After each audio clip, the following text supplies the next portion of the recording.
Ginny, I think a big reason that you've done so well on social media is because of the beginning of the videos.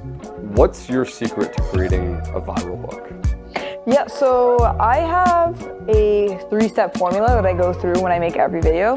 The first thing I do is I try to make sure it's visually shocking. You know, so when someone's scrolling through, you want it to like catch their eye immediately. Like, what can you show that will immediately tell them like, oh wait, what's going on here? How long do you think you have before they scroll? Like a second, honestly. Less than a second or a second? About a second. A second? I think you have it a second. Like, people consider it and then they scroll. Like, I will say that. But their consideration is like a second. A second is longer than people think, honestly. As a shorts creator, a second feels long. Yeah, definitely. But yeah, so the first thing is it has to be visually shocking just to catch their eye.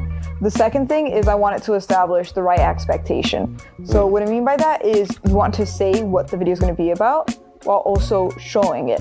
So you don't just want to have your face to the camera saying what you're doing today, you want to like do it while you're saying it. So like if someone, let's just say, is cooking, say what you're cooking while you're already like cutting something. Like show that like, oh, like we're already getting into it, I have that proper expectation. And she said this promise and she's already fulfilling it with on it immediately. So that's what I mean by setting an expectation. And the third thing is giving a promise at the end of the video.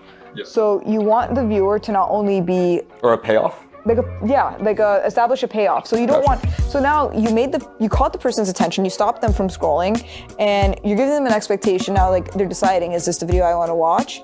And now you're giving them another reason to watch by telling them that like, oh, there's something at the end, like you can't stop watching until the end of the video. And that's why the hook is so important, because it not only catches the viewer's attention, but if it's a really good hook, it not only catches their attention, but also gets them to watch until the end to see what that promise is. So if we're gonna clip this conversation, for instance, you would say maybe, I have a 3-step formula to making any video go viral, but the 3rd step will shock you. You know what I'm saying? And then once you say the 3rd step, like it makes them like really interested to stay around to the end. That's exactly it.